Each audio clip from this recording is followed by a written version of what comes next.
सोचो एक ऐसी दुनिया जहां ह्यूमैनिटी बिल्कुल खत्म होने वाली हो और लास्ट मोमेंट पर एक वीक मैजिशियन को मिल जाए अपनी पूरी जिंदगी दोबारा से जीने का मौका। ये स्टोरी है एक ऑर्डिनरी मेज के प्लानिंग, सेक्रीफाइस और एक ऐसे फ्यूचर को बदलने की जो कि ऑलरेडी लिखा जा चुका है। क्या एक वीक मैजिशियन सिर्फ अपने नॉलेज के दम पर उस एपोक्लिप्स को रोक सकता है जहां की वर्ल्ड के स्ट्रॉन्गेस्ट मेजेस भी फेल हो गए थे? तो स्टोरी की शुरुआत होती है एक खंडर के सीन से जहां पे हमारा एमसी चलते हुए बताता है ये जगह एक शैडो लेब्रिंथ है जो कि किसी नर्क से कम नहीं, और आज तक जितनी भी लेब्रिंथ्स अपीयर हुई है ये उनमें से आखिरी लेब्रिंथ है। फिर एमसी पीछे मुड़ता है और हम देखते हैं उसके बाकी के टीममेट्स को जो कि एक बहुत बड़े ड्रैगन के सामने खड़े होते हैं, और इस ड्रैगन का नाम है बोरोमिर नेपोलिटन जो कि एक मीटियोर लेवल डिस्ट्रक्शन ड्रैगन है। और ये ड्रैगन दूर से तो काफी खतरनाक दिख रहा होता है मगर पास से इसका फेस काफी क्यूट सा लगता है। तभी ड्रैगन जोर से दहाड़ते हुए कहता है, तुम कीड़े मकोड़ों की इतनी हिम्मत कि तुम मेरे सामने खड़े हो। और जिसे नहीं पता उसे ये बता दूं कि ड्रैगन रॉर एक ऐसी एबिलिटी होती है जिससे कि हर कोई स्टन हो जाता है और कुछ नहीं कर पाता। तो एमसी और उसके टीममेट सभी यहाँ पर फ्रीज हो जाते हैं। लेकिन एमसी याद करता है कि 10 साल,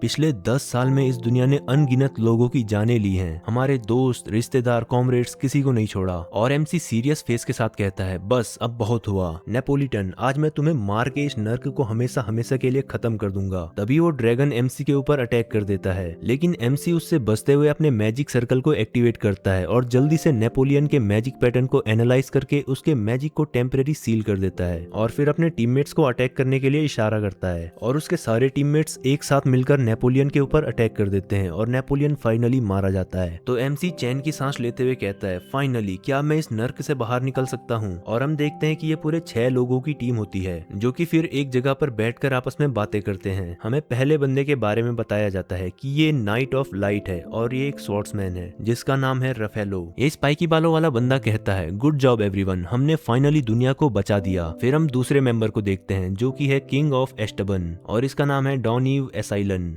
वो कहता है, हमने ड्रैगन को तो मार दिया लेकिन अभी तक हमें ये लेब्रिंथ क्लियर करने का मैसेज क्यों नहीं मिला? क्या ड्रैगन को मारना इस शैडो वर्ल्ड का ऑब्जेक्टिव नहीं था? तो रफेलो कहता है, हाँ तुमने सही कहा, मिशन कंप्लीट होते ही हमें तो अपने रियल वर्ल्ड में वापस पहुंच जाना चाहिए था। चलो कुछ देर और इंतजार करके देखते हैं। तभी तीसरा बंदा जो कि विजार्ड जैसा दिख रहा है वो कहता है, 150 मिलियन मतलब कि 15 करोड़ लोगों में सिर्फ हम 6 लोग जिंदा बचे हैं, जिसका मतलब है 0.00004% सर्वाइवल चांस। ये तो बहुत ही इंसेन नंबर है। और हम देखते हैं कि ये wizard master of maze tower जॉर्ड एक्सेरियन है। फिर हम फोर्थ मेंबर को देखते हैं जो कि एक पिंक गर्ल होती है। इसका नाम तो नहीं बताया गया लेकिन शायद से ये एक हीलर हो सकती है और ये विजार्ड से कहती है, ऐसी पॉइंटलेस कैलकुलेशन करके कोई फायदा नहीं, इससे मरे हुए लोग वापस नहीं आ जाएंगे। तो विजार्ड कहता है, ये सब खत्म होने के बाद हमें इस सब का रिकॉर्ड रखना होगा क्योंकि वर्ल्ड की 99% मैजिकल पॉपुलेशन खत्म हो चुकी है। तो हमारा एमसी कहता है, अगर हम अपने वर्ल्ड को बचाने में सक्सेसफुल होते हैं तो फिर ये सब मायने नहीं रखता। और जो हमारी 6th मेंबर होती है वो एक मैजिक नाइट की तरह दिख रही होती है जो कि एक पत्थर के ऊपर बैठी होती है और कुछ नहीं बोलती। फिर पिंक गर्ल रफेलो से कहती है, अगर तुम नहीं होते तो ये बहुत ही ज्यादा मुश्किल होता। तो रफेलो शर्माते हुए कहते हैं, अरे नहीं नहीं ऐसा नहीं है, तुम सबको प्रोटेक्ट करना तो मेरा फर्ज है और वैसे भी इसमें सबसे ज्यादा तो डेजिर का कंट्रीब्यूशन था। तो किंग कहता है, हाँ अगर डेजिर नहीं होता तो शायद हम इसे कभी क्लियर नहीं कर पाते। और डेजिर यानी कि हमारा मेन कैरेक्टर यहाँ पे शर्म से पानी पानी हो जाता है। तभी विजार्ड कहता है, सही बताऊं तो मुझे लगा था कि तुम बहुत जल्द ही मर जाओगे। हाँ मुझे पता है कि तुम आर्टिफैक्ट्स का यूज करते हो पर फिर भी इतने जल्दी ड्रैगन मैजिक को एनालाइज करके सील करना ये बहुत ही ज्यादा इंप्रेसिव है, वो भी जबकि तुम सिर्फ एक 3rd सर्कल मैजिशियन हो। यहाँ तक कि मुझ जैसे 7th सर्कल मैजिशियन के लिए भी इतना फास्ट कैलकुलेशन करना पॉसिबल नहीं है। ऐसा कैसे हो सकता है कि तुम सिर्फ 3rd सर्कल मेज हो जबकि तुम्हारा टैलेंट इतना अच्छा है? विजार्ड और वो पिंक गर्ल डेजिर की तरफ कुछ ऐसे देखते हैं जैसे कि उन्हें कोई बड़ा सीक्रेट पता चलने वाला हो। पर डेजिर कहता है, मुझे कभी प्रॉपर एजुकेशन नहीं मिली क्योंकि मैं एक कॉमनर हूँ। अगर मुझे अच्छे से एजुकेशन मिली होती तो शायद मैं कई लोगों की जान बचा पाता। तो विजार्ड कहता है, ये तो बहुत बुरा हुआ, अगर हमारे पास मैजिक टावर में तुम्हारे जैसा कोई होता तो हम कोई कसर नहीं छोड़ते तुम्हें सपोर्ट करने में। तभी रफेलो बोलता है, बस बहुत हुआ, अब पास्ट के बारे में सोचना बंद भी करो। मुझे पूरा भरोसा है कि जब हम वापस जाएंगे तो बहुत से लोग हमें वेलकम करने के लिए मौजूद होंगे। तुम लोगों ने क्या सोचा है, वापस जाके क्या करोगे? तो किंग बोलता है, मेरे जितने भी साथी अभी तक मरे हैं मैं उनके घर जाऊंगा और उनकी आखिरी निशानी लौटा के आऊंगा, मैं उनका बलिदान कभी नहीं भूल सकता।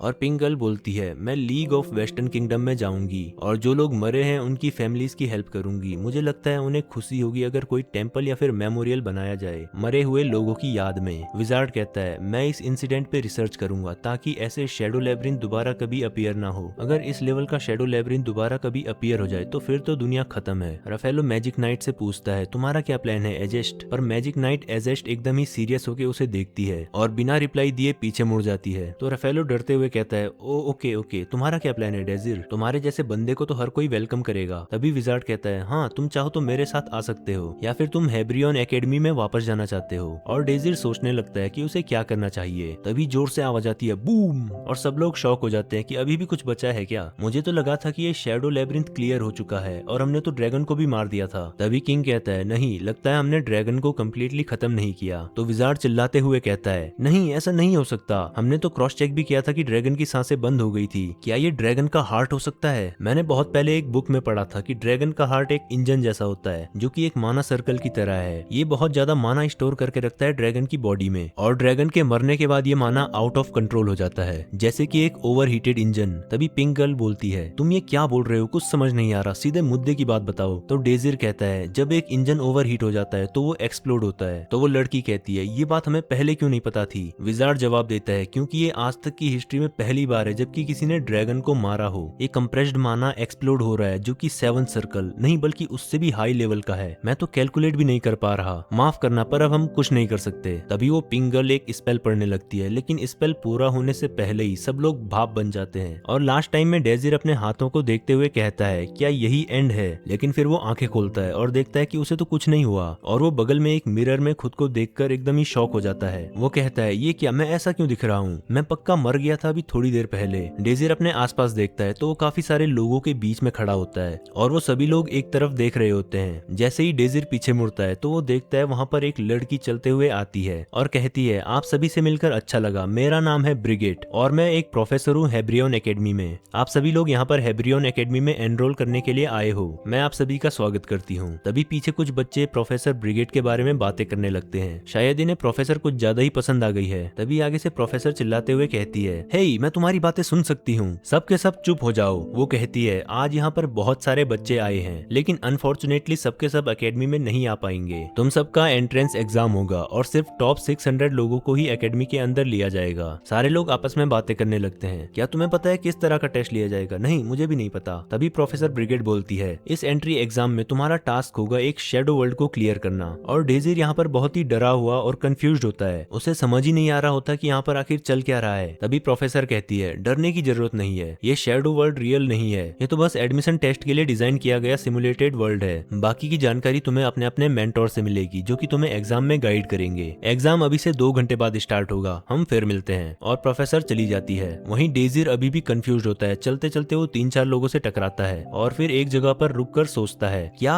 हेब्रियन एकेडमी का एंट्रेंस सेरेमनी कॉन्टिनेंट की बेस्ट एकेडमी, पर ये कैसे हो सकता है? मुझे तो इस एकेडमी से ग्रेजुएट हुए 10 साल से भी ज्यादा हो गए, अभी साल 3613 चल रहा है और वो शैडो वर्ल्ड साल 3616 में अपीयर हुआ था। और क्योंकि मैं 10 साल तक उस शैडो लैब्रिंथ में कैद था, इसका मतलब वो शैडो वर्ल्ड साल 3626 में खत्म हो गया और फिर मैं टाइम में 13 साल पीछे आ गया। इसका मतलब पिछले 10 सालों से जो मैं उस नर्क में जी रहा था और इतने सारे लोगों का सैक्रिफाइस और एफर्ट सब कुछ वेस्ट चला गया। डेजिर को बहुत दुख होता है और वो अपनी छाती पकड़ के रोने लगता है। तभी पास से गुजरते 2 लोग बोलते हैं इसे क्या हो गया, ये क्यों रो रहा है, शायद ये एक कॉमनर होगा। पर डेजिर खुद को संभालता है और कहता है नहीं ये कोई सपना नहीं है, मुझे अभी भी सब कुछ याद है। तभी एक लड़की वहाँ पे आती है और डेजिर को घूरते हुए बोलती है मैंने तुम्हें कहाँ कहाँ नहीं ढूंढा, तुम मीटिंग प्लेस में भी नहीं थे, तो मैं सोच रही थी कि तुम कहाँ होगे, क्या तुम ही डेजिर हरमन हो? तो डेजिर कहता है हाँ सॉरी। तो लड़की कहती है अच्छा ठीक है, नाइस टू मीट यू, मेरा नाम है लडोरिया, मैं 2nd ईयर की स्टूडेंट हूँ और मैं इस एंट्रेंस एग्जाम के दौरान तुम्हारी मेंटोर होने वाली हूँ। तो डेजिर भी थोड़ा सा लाल होते हुए कहता है मुझे आपके साथ काम करके खुशी होगी। फिर हम देखते हैं कि उस लड़की का पूरा नाम होता है लडोरिया वॉन डॉरिश और वो एक जीनियस फायर एलिमेंट मैजिशियन होती है जो कि अभी से ही 4th सर्कल मैजिक पे पहुंच गई है और वो एक टॉपर भी है जो कि हमेशा क्लास में फर्स्ट आती है। तो लडोरिया डेजिर से कहती है तुम इतना क्या सोच रहे हो? डेजिर कहता है मैं बस थोड़ा सा नर्वस हूँ। तो लडोरिया कहती है ये बस एक एंट्रेंस एग्जाम है, इसमें इतना डरने वाली क्या बात है, वैसे भी टेस्ट वाले शैडो वर्ल्ड्स बहुत आसान होते हैं as compare to real shadow world. तो डेजिर कहता है ओ ऐसा है क्या? लडोरिया रिप्लाई करती है ये तो बस एक टेस्ट है, ये देखने के लिए कि क्या तुम शैडो वर्ल्ड के अगेंस्ट में वॉर ज्वाइन करने के लायक हो या लडोरिया नहीं। वो अपने टैबलेट में देखती है और कहती है, अच्छा तो तुम एक कॉमनर हो, वैसे इससे तुम्हें एडमिशन में तो कोई दिक्कत नहीं होगी, पर यह है कि तुम्हें बीटा क्लास ही मिलेगी, भले ही तुम कितना भी अच्छा परफॉर्म कर लो एंट्रेंस एग्जाम में। और बीटा क्लास पे कभी ध्यान नहीं दिया जाता। इस एकेडमी में एक हायरार्की चलती है जिसमें कि अमीर लोग जो होते हैं उन्हें अल्फा क्लास में रखा जाता है और कॉमनर्स को बीटा क्लास में। इससे फर्क नहीं पड़ता कि उनकी स्किल्स कितनी ही अच्छी है, पर उनके साथ डिस्क्रिमिनेशन किया जाता है सिर्फ इसलिए क्योंकि वो कॉमनर्स हैं। खैर ये सब तो बात की बातें हैं। अगर तुम एकेडमी में एडमिट हो पाए तो क्या तुम्हें पता भी है शैडो वर्ल्ड आखिर होते क्या हैं? तो डेजिर हाँ में जवाब देता है और लडोरिया कहती है, पर क्या तुम बहुत अच्छे से जानते हो शैडो वर्ल्ड्स के बारे में? अगर तुम्हें शैडो वर्ल्ड के अगेंस्ट वॉर में जाना है तो तुम्हें उनके बारे में सब कुछ पता होना चाहिए। तो डेजिर हाँ में मुंडी हिलाता है और लडोरिया कहती है, अच्छा ऐसा है तो ठीक है, मैं तुमसे कुछ सवाल पूछती हूँ, तो ये बताओ शैडो वर्ल्ड क्या होते हैं? डेजिर कहता है, शैडो वर्ल्ड एक तरह के पैरेलल यूनिवर्स होते हैं और ये सबसे बड़ा थ्रेट है जो कि ह्यूमंस ने आज तक फेस किया है। हर साल एक शैडो वर्ल्ड अपीयर होता है। इनफाइनाइट शैडो वर्ल्ड्स हैं और सबके अपने अपने रूल्स होते हैं। कुछ शैडो वर्ल्ड बहुत ही वीक हो सकते हैं जबकि कुछ एक्सट्रीमली डेंजरस होते हैं। ये शैडो वर्ल्ड्स पास्ट इंसिडेंट के बेस पे बने होते हैं। मैजिक सोसाइटी ने इन शैडो वर्ल्ड्स को 10 डिफरेंट रैंक्स में डिवाइड किया है बेस्ड ऑन हिस्ट्री। रैंक से पता चलता है कि ये शैडो वर्ल्ड कितना टफ है। और शैडो वर्ल्ड से होने वाली सबसे बड़ी प्रॉब्लम ये है कि जहाँ पर ये अपीयर होता है वो जगह ब्लैक फॉग में कवर हो जाती है और फिर उस जगह का क्या होता है ये किसी को नहीं पता। बस ये पता है कि वहाँ पे कोई सरवाइव नहीं कर सकता और यही कारण है कि शैडो वर्ल्ड्स को क्लियर करना बहुत जरूरी होता है। इतना सब सुन के लडोरिया एकदम ही शॉक हो जाती है, लेकिन वो ऐसे एक्ट करती है जैसे कि ये बिल्कुल जनरल नॉलेज वाली बातें थी। और वो कहती है, दो मेजर अथॉरिटीज हैं जो कि शैडो वर्ल्ड्स को संभालती हैं। एक है लीग ऑफ वेस्टर्न किंगडम और दूसरा है ये हेब्रियन एकेडमी। ये दोनों कॉम्पिटिटर्स हैं जो कि कम्पीट करते हैं शैडो वर्ल्ड्स को क्लियर करने के लिए और वहाँ से सोल स्टोन लाने के लिए, और हम भी इसमें हिस्सा लेते हैं as a member of Hebrian academy. लडोरिया सोचती है, एक्चुअली एक और फैक्शन है दी आउटर्स, पर अभी उसके बारे में जानना जरूरी नहीं है। तो वो डेजिर से कहती है, तुम्हें पता है ना एक शैडो वर्ल्ड को क्लियर करने का क्या मतलब होता है? डेजिर कहता है, ऑफ कोर्स मुझे पता है। शैडो वर्ल्ड्स ऐसे पैरेलल यूनिवर्स होते हैं जहाँ पर की पास्ट इवेंट्स रिपीट होते हैं और हमें रेड करके उन्हें क्लियर करना होता है। फॉर एग्जाम्पल, अगर एक शैडो वर्ल्ड पास्ट में हुई किसी वॉर के ऊपर सेट है जिसमें की एक साइड दूसरी साइड से हार गई थी, तो अब शैडो वर्ल्ड में उस साइड को जीतना होगा, तभी वो शैडो वर्ल्ड क्लियर होगा। और ऐसे ही हर शैडो वर्ल्ड का अपना अपना एक बैकग्राउंड स्टोरी और एक पर्पस होता है और वो पर्पस अचीव करने पर वो शैडो वर्ल्ड क्लियर हो जाता है। पूरी दुनिया में शैडो वर्ल्ड्स क्लियर करना ही सबसे टॉप प्रायोरिटी का काम है और अभी इस काम में दो लीडिंग फैक्शन है जो कि है लीग ऑफ वेस्टर्न किंगडम और हेब्रियन एकेडमी। इतना सब सुन के लडोरिया काफी शॉक होती है, पर वो शो नहीं करती और कहती है, बहुत अच्छे, चलो तुम्हें कम से कम बेसिक्स तो क्लियर हैं, तो अब हम नेक्स्ट स्टेप पे जा सकते हैं। फिर वो दोनों हेब्रियन एकेडमी की मेन बिल्डिंग में आ जाते हैं और लडोरिया अपना आईडी कार्ड यूज करके एंट्री कर लेती है। और जैसे ही वो दोनों अंदर आते हैं तो डेजिर को अंदर आके अपनी पुरानी यादें ताजा हो जाती हैं और वो एकदम ही शांत हो जाता है। तो लडोरिया कहती है, क्या हुआ, तुम बिल्कुल भी एक्साइटेड नहीं लग रहे हो? तो डेजिर कहते हैं, अरे कुछ नहीं, मैंने ऐसी बिल्डिंग्स पहले भी देखी है इसलिए। लडोरिया कहती है, हाँ अच्छा मजाक था। तभी लडोरिया किसी को देख के बहुत ही ज्यादा शौक हो जाती है और हम देखते हैं कि एक नीले बालों वाला लड़का और एक पीले बालों वाली लड़की चलते हुए उनकी तरफ आ रहे होते हैं। तो डेजिर कहता है, क्या तुम इसे जानती हो?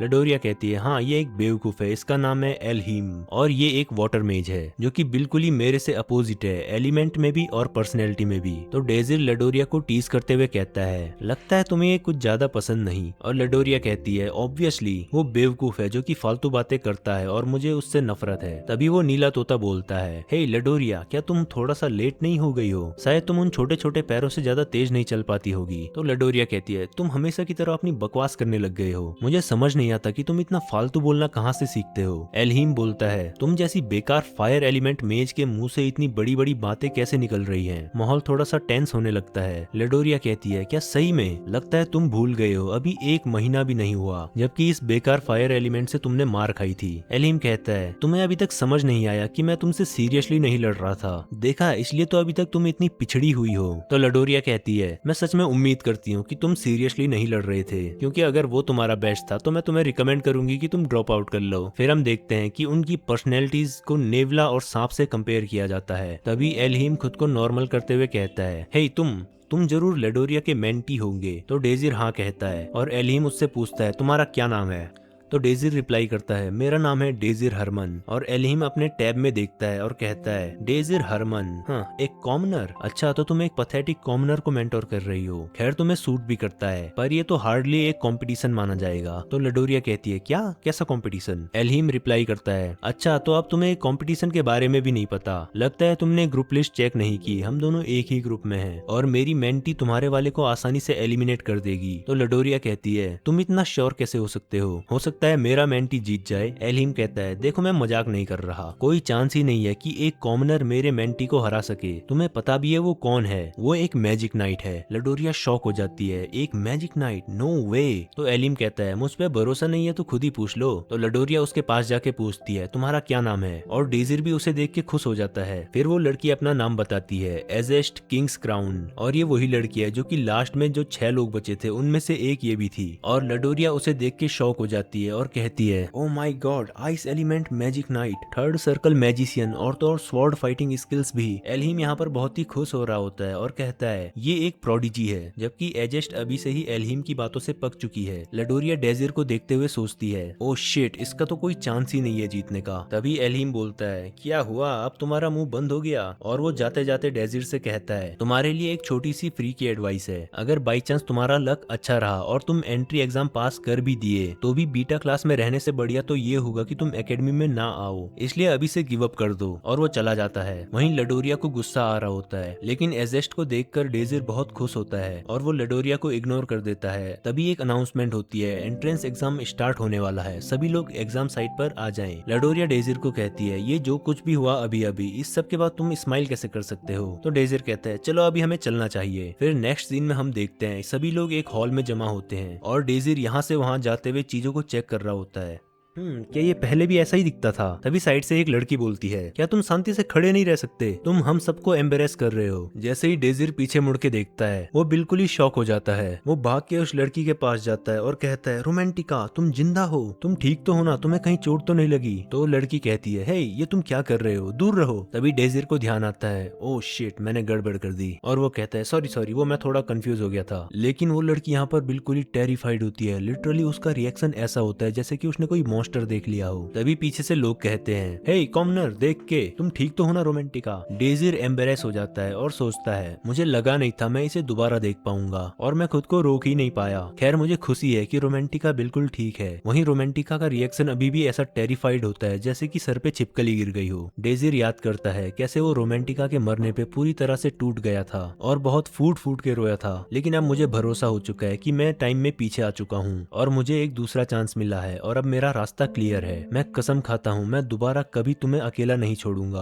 और इसके लिए मैं कुछ भी करूंगा। तभी घंटी बजती है और अनाउंसमेंट होती है ग्रुप डी का एंट्रेंस एग्जामिनेशन कंफर्म हो चुका है, जो कि है एक 10th लेवल का शेडो वर्ल्ड एरेंस्टी प्लेन्स रेस। इस वर्ल्ड को क्लियर करने के लिए तुम्हें बाकी प्लेयर से पहले फिनिश लाइन तक पहुंचना होगा, और फिनिश लाइन जो है वो स्टार्टिंग पॉइंट से 8 किलोमीटर दूर है। इस रेस में मैजिक का यूज कर सकते हैं और तो और दूसरे प्लेयर्स पे अटैक करना भी अलाउड है। इस वर्ल्ड के अंदर सबको 80% कम दर्द महसूस होगा, लेकिन अगर किसी पर इतना जोर का अटैक हो जाए जिससे कि वो रियल लाइफ में तो मर ही जाता, तो ऐसे में उस स्टूडेंट को एलिमिनेट कर दिया जाएगा। डेजिर कहता है एक रेस, ये काफी आसान होगा ग्रुप बी के कंपैरिजन में, जिन्हें की एक ट्रोल को मारने का टास्क मिला है। तभी उनके ग्रुप का एक दूसरा बंदा रोमांटिका से कहता है वो मैजिक नाइट और वो कॉमनर का हमारे सामने कोई मुकाबला नहीं है, इसका मतलब ये रेस सिर्फ हम दोनों के बीच में होने वाली है। और वो दोनों एक दूसरे को गुड लक विश करते हैं। तभी अनाउंसमेंट होती है गेट्स ओपन होने वाले हैं, सभी स्टूडेंट अपने अपने गेट्स के सामने आकर खड़े हो जाओ। तो हम देखते हैं एक गोल्डन गेट के सामने 4 लोग खड़े होते हैं, जो कि है हमारा मेन कैरेक्टर डेजिर, उसकी फ्यूचर बंदी रोमांटिका और एक साइड कैरेक्टर जो कि रोमांटिका के पीछे पड़ा है, और लास्ट में है मैजिक नाइट एजेस्ट। फिर वो चारों लोग शेडो वर्ल्ड के अंदर आ जाते हैं और वहाँ अनाउंसमेंट होती है तुम शेडो वर्ल्ड एरेंस्टी प्लेन्स रेस के अंदर आ चुके हो और रेस 3 मिनट में स्टार्ट होने वाली है, सभी लोग स्टार्टिंग लाइन के पास खड़े हो जाओ। तो चारों लोग स्टार्टिंग लाइन के पास खड़े हो जाते हैं और डेजिर एजेस्ट को हेलो कहता है, लेकिन वो कुछ रिप्लाई नहीं करती। तो डेजिर सोचता है क्या ऐसा हो सकता है कि एजेस्ट भी मेरी तरह टाइम में पीछे आई हो। खैर ये बताना तो हमेशा से ही मुश्किल था कि वो क्या सोच रही है। तभी एजेस्ट उसे कहती है हे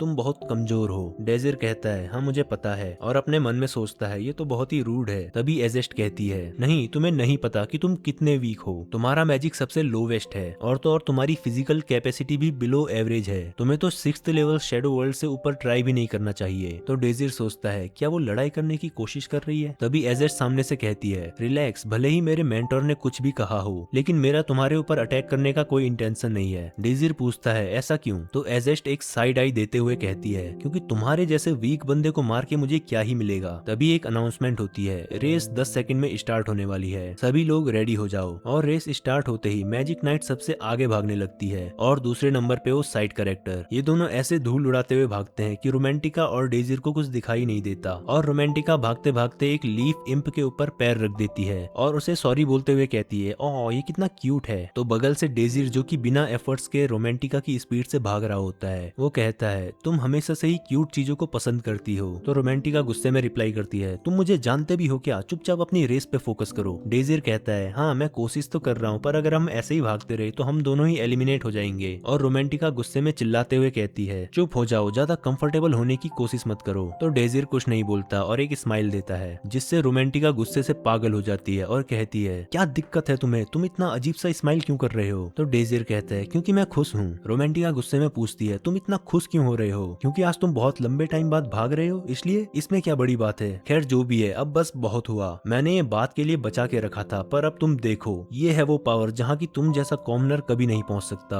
और वो अपना second circle magic arrow sweep use करने लगती है। फिर हम देखते हैं कि मैजिक नाइट और वो साइड कैरेक्टर साथ में भागते रहते हैं, और वो साइड कैरेक्टर सोचता है जिस स्पीड से मैं जा रहा हूँ ऐसे तो मैं रोमांटिका को बहुत आसानी से हरा दूंगा, वैसे भी एक मैजिशियन से रेस कंपटीशन जीतना तो मुझ जैसे नाइट के लिए आसान होगा। खैर ये दोनों लोग इतना पीछे छूट गए हैं कि दिखाई भी नहीं दे रहे। तभी वो बंदा कुछ नोटिस करता है कि विंड अचानक से बहुत तेज चलने लगी है, और वो कहता है इतनी तेज विंड कैसे चल रही है, क्या ये रोमांटिका का मैजिक हो सकता है? ऐसा लगता है वो विंड से हमें उड़ाने की कोशिश कर रही है, पर तुम्हारी बदकिस्मती है कि मैंने आर्मर पहन रखा है जिससे कि मेरा वेट 100 kg से भी ज्यादा हो जाता है, और अगर मैं अपनी स्वॉर्ड को जमीन में धसा दूं तो मुझे कोई फर्क ही नहीं पड़ेगा। तभी वो मैजिक नाइट एजेस्ट को देखकर हैरान हो जाता है क्योंकि वो यहाँ पर अपनी स्वॉर्ड से विंड मैजिक को काटते हुए आगे बढ़ रही होती है, और ये देखकर वो साइड कैरेक्टर एकदम ही शॉक्ड हो जाता है और कहता है होली शिट, एक मैजिक नाइट से यही उम्मीद थी, लेकिन अगर वो ऐसे ही विंड को काटते हुए चलती रही तो वो जल्दी थक जाएगी, ये बेस्ट होगा कि अगर मैं यहाँ पे खड़े रहकर वेट करूँ। तो तभी विंड की पावर बहुत ज्यादा बढ़ जाती है और पेड़ पौधे सब कुछ जड़ से उखड़ने लगते हैं, और वो बंदा कहता है क्या ये शुरू से ही मुझे टारगेट कर रही थी? और इतना बोलते ही वो रोते हुए पेड़ पौधों के साथ उड़ जाता है। तभी एक अनाउंसमेंट होती है, ट्रेवरी टाइकस एलिमिनेट हो चुका है और अब सिर्फ 3 लोग बचे हैं। भाई अब जाके साइड कैरेक्टर का नाम पता चला है जबकि ये एलिमिनेट हो गया है। फिर हम देखते हैं कि डेजिर और रोमांटिका भाग रहे होते हैं, और रोमांटिका कहती है ओ शिट, वो मैजिक स्वॉर्ड्समैन कैसे बच गई? और वो डेजिर से कहती है अब तुम्हारी बारी है कि तुम भी चले जाओ, और क्योंकि मैं एक नाइस पर्सन हूँ तो मैं तुम्हें चांस दूंगी कि तुम खुद से विड्रॉ कर लो ताकि तुम्हें बेवजह दर्द न सहना पड़े। तो डेजिर बड़े प्यार से उसके ऑफर को रिजेक्ट कर देता है, और रोमांटिका कहती है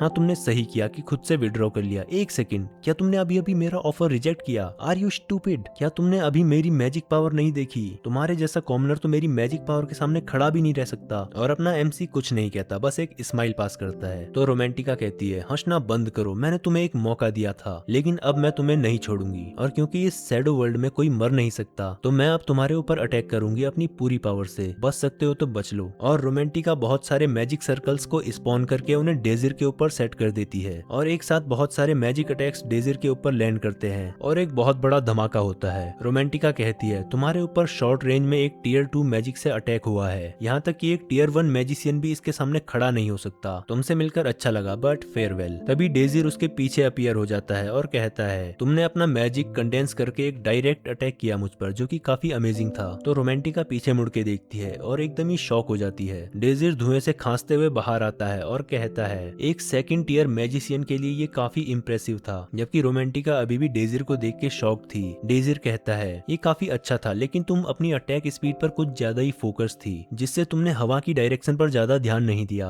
और इसकी वजह से तुम्हारा अटैक ज्यादा स्टेबल नहीं था और मैं आसानी से तुम्हारे अटैक को ऑल्टर करके बच गया। रोमांटिका कहती है क्या ये तुमने अभी अभी क्या किया? तो डेजिर कहता है मैंने सिंपली तुम्हारे मैजिक को एनालाइज किया। रोमांटिका कहती है झूठ बोलना बंद करो, तुम तो एक टियर 1 मैजिशियन भी नहीं हो। डेजिर कहता है मैं झूठ नहीं बोल रहा। तो रोमांटिका बिल्कुल ही डर जाती है ये सोच के कि उसका मैजिक इतने जल्दी एनालाइज कर दिया गया, वो भी एक कॉमनर के द्वारा। वो कहती है एक कंप्लीट एनालिसिस तभी पॉसिबल है जबकि तुम्हें हर तरह के मैजिक का और हर तरह के रून्स का पूरा नॉलेज हो, और ये सिर्फ वही लोग कर सकते हैं जिनके पास हाईएस्ट टियर मैजिक सर्कल होते हैं। और तुम कह रहे हो कि तुम जैसे एक मामूली से कॉमनर ने ये कर दिया, बस बहुत मजाक कर लिया, जरूर तुम लकी रहे होगे जो कि तुम बच गए। और रोमांटिका बिल्कुल ही गुस्से में एक और अटैक करने लगती है, विंड वेनम। वो बहुत सारे मैजिक सर्कल्स स्पॉन करती है जिनमें से चेन्स बाहर निकलती हैं और सारी चेन्स डेजिर की तरफ डायरेक्ट कर देती है। डेजिर कहता है मैं तुम्हें फिर से डेमोन्स्ट्रेट करके दिखाता हूँ ताकि तुम देखो और कुछ सीखो। मैं तुम्हारी एयर करंट्स को कहीं कहीं पे थोड़ा सा ऑल्टर करूंगा और देखो क्या होता है। रोमांटिका एकदम ही शॉक्ड हो जाती है और कहती है इम्पॉसिबल, ये कैसे हो सकता है? तो डेजिर कहता है अगर तुम अपना मैजिक कंट्रोल इंप्रूव करो तो तुम बेहतर बन सकती हो। रोमांटिका अपने दांत पीसते हुए सोचती है इसका कोई सेंस नहीं बनता, अगर वो सही में कंप्लीट एनालिसिस कर रहा है तो इसका मतलब है कि ये डिफरेंस है मुझ में और एक ट्रू टैलेंट में। तभी डेजिर कहता है अब वक्त आ चुका है कि हम इसे खत्म कर दें, मुझे अभी किसी और को भी हराना है। तो रोमांटिका कहती है तुम मुझ पे अटैक नहीं कर सकते, तुमने मेरे अटैक को तो एनालाइज करके डॉज कर दिया, मगर तुम्हें तो मैजिक यूज करना ही नहीं आता, और अगर मैं तुम पे अटैक करती रहूं तो कभी ना कभी तुम्हें हरा ही दूंगी। तो डेजिर अपने मन में कहता है रोमांटिका तुम ऑलरेडी काफी स्ट्रॉन्ग हो, मेरे अलावा शायद एक ही ऐसा पर्सन है इस पूरे एंट्रेंस एग्जाम में जो कि तुम्हें हरा सकता है, पर फिर भी ये काफी नहीं है। अगर आज मैं तुम्हें जीतने दूंगा तो ऐसे में वो पेनफुल फ्यूचर वापस से रिपीट होगा। मुझे पता है कि तुम अभी और भी ज्यादा स्ट्रॉन्ग बन सकती हो, इसलिए अभी मुझे तुमसे आगे निकलना होगा। डेजिर कहता है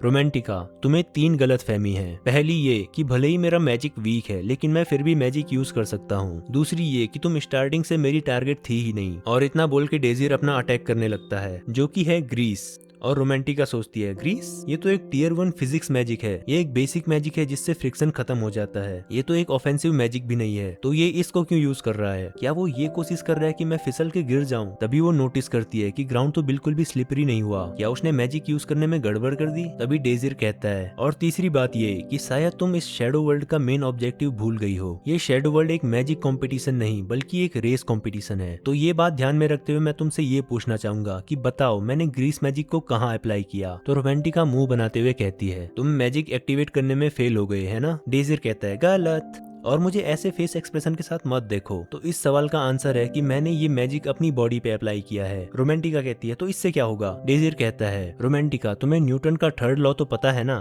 तो रोमांटिका गुस्से से चिल्लाते हुए कहती है ऑफ कोर्स मुझे पता है। डेजिर कहता है तो बताओ क्या होगा जब मुझे कोई पीछे से धक्का देगा? रोमांटिका कहती है ये तो ऑब्वियस सी बात है कि तुम आगे मूव करोगे। डेजिर कहता है ओके, तो क्या होगा जब कोई मुझे एक्सट्रीम फोर्स के साथ पीछे से धक्का देगा? फॉर एग्जाम्पल एक ऐसा फोर्स जैसे कि एक बड़ा सा धमाका। रोमांटिका एकदम ही शॉक्ड होकर कहती है वेट, क्या तुम पागल वागल तो नहीं हो गए हो? अगर तुम ऐसा करोगे तो तुम्हें भी उस एक्सप्लोजन से बहुत डैमेज होगा, बल्कि तुम तो मर ही जाओगे जब इतनी स्पीड से तुम किसी चीज से टकराओगे। तो डेजिर कहता है रोमांटिका तुमने ही तो थोड़ी देर पहले कहा था कि ये एक सिमुलेटेड वर्ल्ड है और यहाँ कोई मर नहीं सकता, और यही रूल इस सिचुएशन पे भी अप्लाई होता है। तभी डेजिर अपनी पीठ के पीछे एक फायरबॉल से धमाका करता है जिसके कारण वो बहुत तेज स्पीड से आगे चला जाता है। स्पीड इतनी तेज होती है कि रोमांटिका हवा में उड़ के नीचे गिर जाती है और कहती है ऐसा क्रेजी बंदा आखिर आया कहां से? फिर नेक्स्ट सीन में हम देखते हैं मैजिक नाइट एजेस्ट भाग रही होती है। तभी वो नोटिस करती है कि पीछे से कोई बहुत तेज स्पीड में आ रहा है और वो पीछे मुड़ के कहती है अच्छा तो ये तुम हो, आओ लड़ो मुझसे। फिर वो सोचती है अगर मैं उसे अकेला छोड़ दूं और भागती रहूं तो हो सकता है वो मुझ पे पीछे से अटैक कर दे, और क्योंकि फिनिश लाइन बहुत नजदीक है ऐसे में मुझे उसे मारना ही होगा। और फिर वो डिसाइड करती है कि मैं पूरी जान लगाकर उससे लड़ूंगी क्योंकि मैं वो हूँ जो कि अपने एनिमीज को रुला देती है। और इतना कहते ही एजेस्ट एक टियर 3 का स्पेल कास्ट करती है जिसे देखकर एक बार को डेजिर भी डर जाता है। एजेस्ट कहती है मुझे नहीं पता कि तुमने उस लड़की को कैसे हराया, पर जो भी ट्रिक तुमने उस पे चली है वो मुझ पे काम नहीं करेगी। डेजिर सोचता है वो इतने कम टाइम में इतने बड़े स्केल पे मैजिक कास्ट कर दी है, वो तो सच में अमेजिंग है, लेकिन तुम मुझे बहुत कम समझ रही हो एजेस्ट। तभी डेजिर अपना स्किल एनालिसिस यूज करता है और एजेस्ट के टोटल 180 मैजिक सर्कल्स को एनालाइज करके उन पे कंट्रोल करने लगता है। ये देखकर एजेस्ट भी शॉक हो जाती है और कहती है अनबिलीवेबल। उसकी मैजिक एनालिसिस स्पीड स्पीड तो कम से कम एक 6 टियर मैजिशियन के बराबर है। अगर मैंने उसे और टाइम दिया तो वो मेरे सारे मैजिक एरोस पे कंट्रोल कर लेगा। मुझे ये जल्दी से खत्म करना होगा और वो अटैक कर देती है। तो डेजिर उन सारे मैजिक सर्कल्स को एडजस्ट करने लगता है और तभी एक बड़ा धमाका होता है और मैक्सिमम एरोस तो डिफ्लेक्ट हो जाते हैं, लेकिन कुछ एरोस डेजिर पे लग जाते हैं और एजेस्ट सोचती है क्या इसने रोमांटिका को ऐसे ही हराया होगा। वहीं हम देखते हैं कि डेजिर इस अटैक के कारण काफी घायल होता है, लेकिन फिर भी खड़ा होता है। एजेस्ट कहती है इसने सिर्फ उन एरोस को डिफ्लेक्ट किया जो कि ज्यादा डेंजरस थे और अभी मेरे पास बस 21 मैजिक एरोस बचे हैं और उसके और मेरे बीच में लगभग 200 मीटर की डिस्टेंस है। और तो और उसने मेरे 4 मैजिक एरो भी चुरा लिए हैं। लगता है प्लान चेंज करना पड़ेगा। अगर मैं उसे नंबर से नहीं हरा सकती तो मुझे उसे प्योर स्ट्रेंथ के साथ हराना पड़ेगा। तो एजेस्ट बचे हुए 21 मैजिक एरोस को कंबाइन करके एक सिंगल पावरफुल एरो बनाती है। डेजिर कहता है तो तुमने फाइनली अपने दिमाग का यूज किया एजेस्ट, लेकिन ये भी सही जवाब नहीं था। तभी एजेस्ट उस पावरफुल एरो को फायर कर देती है और डेजिर भी अपने उन 4 एरोस को फायर करता है जो कि उसने एजेस्ट से चुराए थे और अपनी एनालिसिस स्किल का यूज करके एजेस्ट के स्पेल की पावर को कम कर देता है। और जैसे ही धमाका होता है तो डेजिर उसके फोर्स के कारण बहुत स्पीड से एंड लाइन की तरफ जाने लगता है। तभी एजेस्ट भी समझ जाती है कि डेजिर क्या करने की सोच रहा है और वो अपनी स्वॉर्ड निकाल के डेजिर के ऊपर अटैक कर देती है, जो कि डेजिर को लग भी जाता है। लेकिन डेजिर अपने मोमेंटम के कारण लाइन क्रॉस कर ही देता है और एजेस्ट दुखी होते हुए अपनी स्वॉर्ड को वापस रख देती है। और हम देखते हैं कि डेजिर ने लाइन तो क्रॉस कर दी है पर बहुत ही ज्यादा जख्मी होता है। और तभी एक अनाउंसमेंट होती है, तुमने शैडो वर्ल्ड को क्लियर कर दिया है। और आज की वीडियो में बस इतना ही। जिसने यहाँ तक वीडियो देख ली है वो वीडियो को लाइक करके चैनल को सब्सक्राइब जरूर कर देना और नेक्स्ट पार्ट के लिए कमेंट करना, वरना मैं कोई दूसरी सीरीज स्टार्ट कर दूंगा।